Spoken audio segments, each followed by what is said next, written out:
Excellent. So I do promise I will try and work in some Star Wars references as mentioned. I actually have my Jar Jar Binks socks on and everything. I noticed as well, Rich Mogul, wherever he is, put Stormtrooper down on his introduction slide. So wherever you are, Rich, we need to talk about the 501st later on. So what I'm going to talk about is AI and threats related to AI, and it's probably one of the most hyped areas in the kind of security industry these days. And it's often the case that the reality is a lot tamer than the kind of imagination of researchers when it comes to this stuff. So researchers tend to describe what could happen with AI and criminals, not what actually is happening. So that's what I want to focus on today, and I want to focus on why I think it's actually going to help our industry more than it's actually going to help them. So when you come to conferences like this and you see an AI talk, somebody will probably make reference indirectly to this date. Anybody know what this date is? Any nerds in the room? It's the date when Skynet became sentient in the Terminator movies, right? So if you remember, a naked Arnie turns up, takes some poor Egypt's clothes, boots and motorcycle. A not so naked James Cameron makes a small fortune, and then they go on and make more movies, right?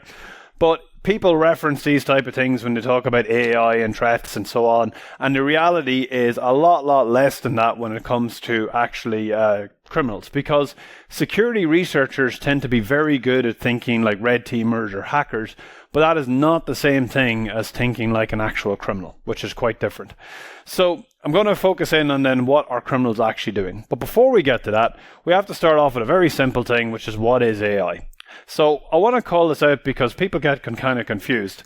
And there's four main technologies I'll just briefly go over that are useful to actually understand if you want to understand the capabilities. The first, VAEs, variational autoencoders, neural networks, if you want to think of it in another way. Very good at they essentially encode data, make it smaller, and then decode it again to lever or to pull information out of that. So if you've ever seen any technologies that like denoise images or extract interesting like tidbits of information from larger bodies of work, that's generally that tech in the background. Generative adversarial networks, the one up in the top right, yes, top right, is one where you've got one kind of training neural network that is trying to generate certain content. You have another one trying to essentially disprove that in some way. And this is the kind of original way we did like image generation and so on that wasn't terribly useful. Then you've got diffusion. So if anybody's ever seen or used stable diffusion for generating AI images, this is the tech that's under that. You essentially add some noise to some training data. You then effectively remove it again until you get closer and closer and closer to the generated image or video that you wanted to have. And then lastly, we have Transformers, which is unfortunately nothing to do with the awesome 80s cartoon with Megatron and Optimus Prime in it. This is the core technology inside any of the large language models like GPT and ChatGPT and Llama and all of that today.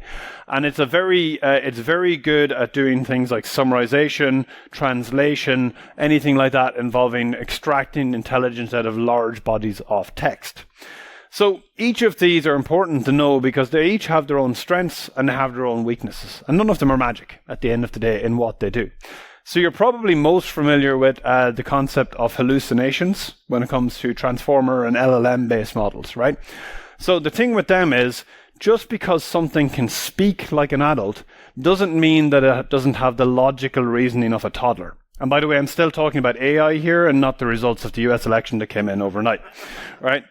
So when we talk about transformers, you have to be aware of where they can be applied and where they're not so good when you actually apply them in our kind of work. So let's get into it. And what are criminals actually doing when it comes to AI? So the first thing that we see quite a lot, the main use is to help them doing the same thing as every developer on the planet, which is just code a little bit better. So instead of cutting and pasting from Stack Overflow, which is the old way you develop things, you now put it into ChatGPT and it gives you some code and you put it in, you test it and you make sure it works, right? And that's the same whether you're writing malware or you're writing some, cloud app or whatever the case may be. So far, we haven't seen any criminals write malware entirely in using AI. It's too buggy and it doesn't work particularly well. So it's more for things like scripts and smaller tools and things along those lines. And it's not without its issues. Just last week, we had one of the first convictions of somebody who used AI to generate malware. It was a 25-year-old called Ryuki Hayashi over in Japan who used AI to generate a ransomware. And to add insult to injury, the ransomware didn't even work particularly well. It didn't really do much damage, but the act of using AI to create malware is illegal in Japan, and the person's going to jail for a couple of years as a result. And this is also the same use that Microsoft and OpenAI, when they did a survey of how nation states were using ChatGPT. Sorry, survey is the wrong word. They did a research. They didn't survey them and go, what are you using their ChatGPT for, right? But they found that it was mostly to just generate slightly better malware code than what they had beforehand. So it is an assistant to the malware developer. It's not actually replacing them, if that makes sense.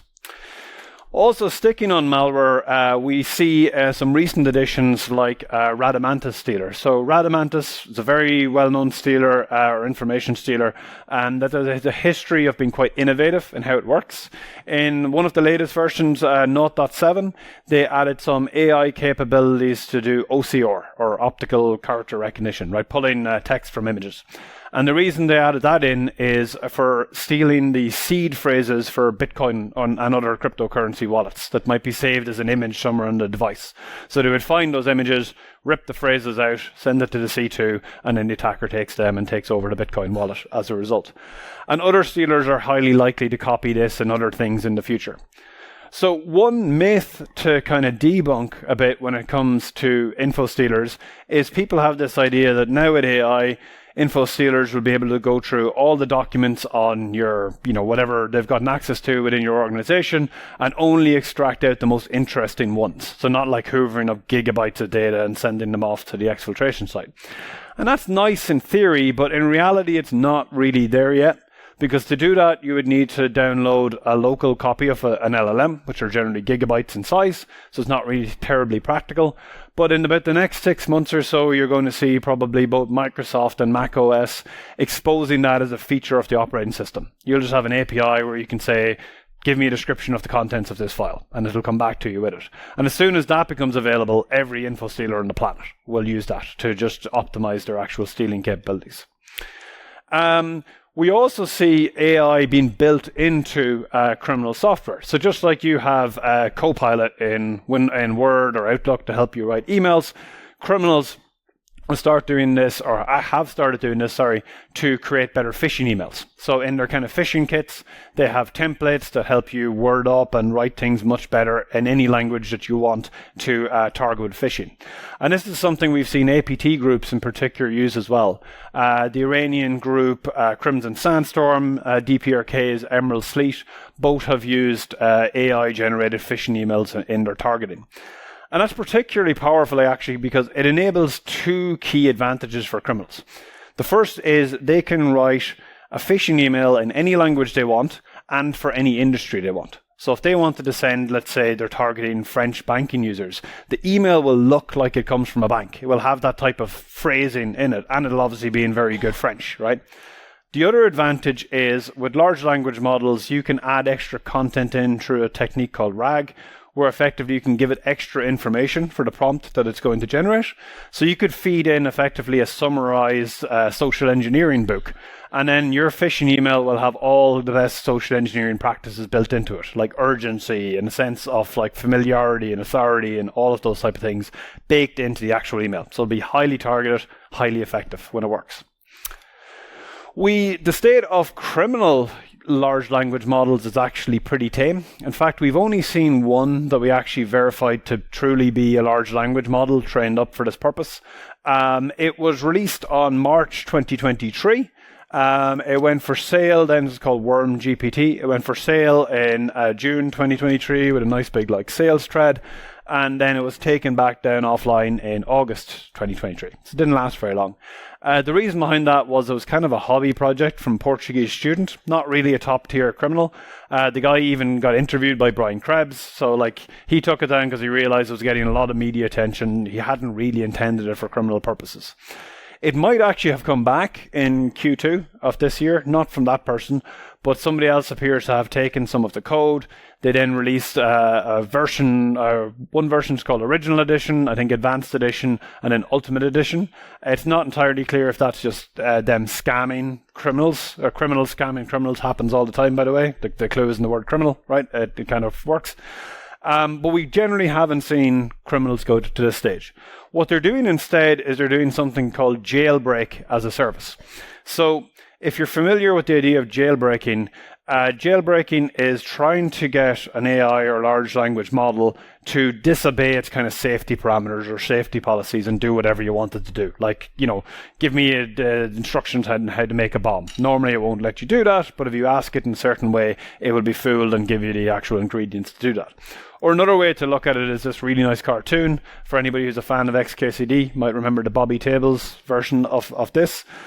So effectively what these are doing is they are working by getting the policies that the AI has to kind of revert back to their base settings, right? Because something most people don't think about, when you look at something like GPT-4o or any of them, there's no security built into the model itself. It will happily do anything you want it to do. It's the outlying system around it, like the ChatGPT interface or the API or whatever. That's where all the policies stopping you doing like bad stuff is, right? So you're just trying to break that bit. In fact, the models actually kind of behave a bit like people with some sort of weird Stockholm syndrome, in that they will do anything they possibly can to please their new human overlord, which humanity really needs to look at ourselves, because this is probably the closest to a very super basic form of sentience that we've ever tried to get to. And the first thing we did was try to turn it into a subservient slave, which doesn't say great things about us as humans, right? So the problem with jailbreak prompts is they're constantly evolving. So it's kind of a cat and mouse game. People come up with one that breaks these policies, then companies like OpenAI and so on patch that and come up with better ones. So effectively the services that are existing here for criminals is that one criminal will offer as a service the ability that you can query those large language models and it will always work. They will take care of keeping the prompts up to date and do all that heavy lifting for you, which is a very, useful feature for criminals. And some of these services advertise that very clearly. They say, this is exactly what we're doing. We're just a wrapper around ChatGPT. That's it. But we do it well. Other ones claim to be dedicated large language models, like Black Cat GPT does this. They're not. They're just a wrapper with some APIs, and that's all they're doing. Probably the most used use of AI at the moment by criminals is with deepfake services. So deepfakes been around for ages. People have been using them individually, generating them on their own computers with GPUs and so on. What's changed more recently is that it's gotten to the point where they're now advertised as services. So you don't need to know anything about how they work. You just pay some money and you get what you need out of it. So this is one of the first services that did this. It's a Russian one called Melvin. They charge between $10 and $400, depending on the quality and length of the video that you want to have. And very realistic. They have a large portfolio. Nearly all involves Elon Musk, our new head of the Department of Global Efficiency over in the US. Here's Elon. Chestnuts roasting, or not Elon, on an open fire. As you see, it's pretty good, right? Rock, nipping. And I'll stop there because he starts swearing in a minute, which actually makes it even more realistic, actually, as it happens. So these are all quite good, quite easy to use. You just sign up in a portal, you go, I need a video of this, here's my base image of the person that I want you to manipulate. Away you go, 5 minutes later, you have your video, right? Super simple. How they actually use these then is effectively in user impersonation. So, and it depends on what user you want to impersonate. Sometimes they use that, for example, at volume scams. So this was one scam targeting the Binance CEO, getting people to invest in a scam cryptocurrency, effectively, right, at scale, and then the exit scam then took all of that money. Sometimes it's more targeted in nature, going after one or two individuals. Like, for example, we've seen audio deepfakes stealing, this was $243,000 from a UK company, and this was all the way back already in 2019. So nowadays, fast forward to a bit more recently, there's a famous example where one finance worker actually transferred $25 million. It was in Hong Kong, because they got on, I can't remember if it was Teams or Zoom, but they got on a video call with effectively their CFO and another member of the executives, neither of whom were actually them. They were both deepfaked, and they got convinced to actually wire this money across. And suddenly, 25 million goes out the door from something like this. More recently, just 2 weeks ago, we saw examples in Florida where scammers were taking people's public social media profiles, training up a deepfake on it. They were then reaching out to the county title board, which is kind of like the planning department in Ireland, right, where they can transfer the rights for pieces of land from one person to another, and they were trying to convince them to transfer vacant lots to the scammers, who would then sell that for whatever price real estate goes for in Florida. This one actually didn't work at the time. It wasn't very well executed, but that scam does scale very well for attackers. Also in user impersonation, we have the idea of what's called virtual kidnapping. So this involves the attacker cloning normally the voice of your child, especially effective, by the way, against executives, this type of thing. You will get a phone call from your child saying that they have been kidnapped, they're currently being tortured, they will be crying on the phone to you and pleading with you to pay the next voice you hear on the phone as quickly as possible so nothing bad happens to them. Almost any parent, unless you're a truly heartless person, is going to, like, well, good enough for you, you shouldn't have done that, right?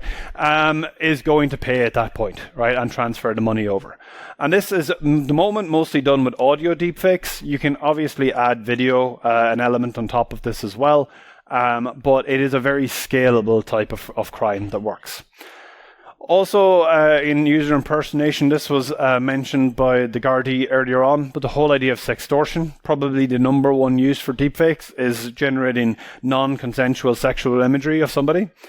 Sometimes that is in the form of pornography, if you like. In other cases, it's for extortion purposes. And this has actually led, unfortunately, to suicides in parts of the world. And not just in let's say, teenage users, but also certain parts of the world where nudity is highly taboo. This is a very effective extortion scheme. And the last area, just in the deepfakes place where we see this coming in a lot more recently, is in know your customer verification bypass. So if you have something like a bank or insurance company, crypto exchanges, that kind of thing, when you sign up for them, they will often ask you to do something to prove you are who you say they are. So like hold up your passport, say certain words, look left and right, hold up a newspaper from today, something to prove you're an actual human being that says what you say you are. And we see there's multiple services actually available online now that you can take the person's social profile. They will give you essentially a deepfake filter that will fit over your face. It helps obviously if you look somewhat similar to the actual person, have similar bone structure, right? And then you can do all that. You can move your head around in the video, and because everybody's used to having low quality webcams as well, it actually comes across okay. It doesn't need to be 4K quality for this to work well. And then lastly, just for what we are seeing so far, is we are seeing a combination of some of these techniques. So the combination of phishing and deepfakes, for example. There's one service that came out in the last week or two, and what they do is they help phishers get one-time passwords. So once the phisher already has your login credentials for something, but it has multi-factor authentication, they need to get your one-time password to get sent to your phone, right? So how this works with the new service is it's an AI-generated voice that's very realistic. It will ring up the target. It will basically pretend to be the bank or whichever institution and talk them in automatically to getting that one-time password from them that just got sent to their phone when the attacker logs into the site. And then the attacker takes that one-time password, checks if it works. If it doesn't, they just ask the bot, keep talking to them. And the bot will do all that talking and social engineering for them. So it scales it really well, right? And you could probably automate this entire process, which isn't just quite there yet. So honestly, all of this is actually not that bad. It could be a lot worse than what we're actually seeing right now. But it's exactly what we actually expected internally. And this follows what we call the 3 rules of cybercrime, which I'm going to explain in just a minute, and I'll explain why this is happening. And this is also what Microsoft and OpenAI were seeing. They said they haven't observed any particularly novel or unique uses of AI by criminals up to date. And that makes a lot of sense, right? Because at the end of the day, they're mostly using large language models. Large language models are very good at doing anything with human text, human like voice and all of that kind of stuff, which is going to help more things like scams and social engineering, not really like high top tier crime with malware and stuff along those lines. So there's a lot worse things that criminals could do. One example that we talk about internally is the idea of digital twin spear phishing. So if you think about, this is a combination of like biometric data being leaked, those large language models I talked about, generative AI and some other things. So Biometric leaks of your data make it very easy with deepfakes to impersonate what you look like. But when you start taking large language models and you train them on text you've written at scale, you can impersonate how you behave, your mannerisms, your writing styles, the little like words you tend to throw in sentences. And then you put those two together and you get effectively a malicious digital twin of a person that is very good at impersonating them, will sound like them in a chat or an email or anything else. And that works very well for kind of business email compromise type attacks, where you're impersonating a CEO or something like that. And of course, you can add on audio on that or video and so on, and it'll probably scale up quite well, but it's generally quite a useful attack. So, I mentioned earlier, why are they not doing these type of things? Why are they keeping to the simple things? Well, our 3 rules of cybercrime we talk about internally are, number 1, criminals want an easy life. That is the entire point of being a criminal, right? You want to make as much money doing as little effort as possible. The second thing is, for criminals to adopt any new technology, the return of investment has to be better than all of the alternatives on the market. And right now, ransomware makes a ton of money and has actually stifled all creativity in cybercrime, because everything has to be better than that, otherwise why would you bother, right? And the third one is cybercrime is an evolution, not an actual revolution. They make small incremental changes just to tweak what they're doing so it continues to work. They don't revolutionize and come up with new approaches. They don't like sink costs into something like we do in R&D and so on. That just doesn't happen. So all of that means that criminals are particularly slow to change when they don't have to, whereas at the same time our industry is racing ahead and putting a large investment into actually adopting this technology. And it's going to be a major disadvantage for them in this AI arms race. So to bring that round on why I think AI is good for us, let's go back and think again, what actually is AI? So for some of us in this room, AI might be a technology you're afraid is going to come along and take your job. For others, people see it as a booming industry that's going to completely change how cybersecurity works. For others, AI is a very useful insemination service anytime your heifer can't get pregnant down in Munster. And they have jobs going, by the way, if anybody wants to be an AI technician. So all of these, however, are wrong. What AI actually is, it's an accelerant. It's like petrol, right? You add a catalyst to it and it drastically amplifies it. Or you can think of it like a force multiplier. If there used to be maybe a dozen companies in a certain area that could change how we work in this planet, you can now have hundreds in that kind of same space because of this. And it's not really an industry, it's more or less a feature that enables a whole bunch of other industries. And out of all the industries, our one, cybersecurity, over the last 2 years has adopted it in a big way. Now, some of that, honestly, is pure hype and garbage. It's somebody slapped a chatbot onto an already crap product, and now you can talk to their really crap product through the chatbot, and that's all it does. But in other cases, if you think about our industry, we're really well set up for this, because cybersecurity is generally built on the whole idea of generating really well-defined logs and then interpreting those really well-defined logs and figuring out what is going on. And while LLMs do tend to hallucinate when it comes to generating completely brand new content from kind of nothing, they are really good at summarizing down existing well-defined content, which is what our industry is built on. So we're probably better set up than just about anybody to take advantage of this technology. Other areas we can use this is in the whole idea of digital assistance. So we're already seeing in the, let's say, the threat intelligence industry, people building something way beyond the chatbot that can help you as a kind of assistant during an investigation, right?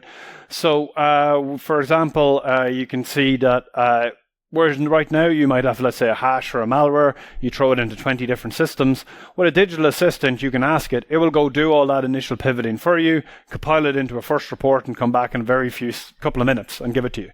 In fact, internally, we've found that pretty much anything we do that involves log analysis that might have used to take hours for us to do now takes minutes.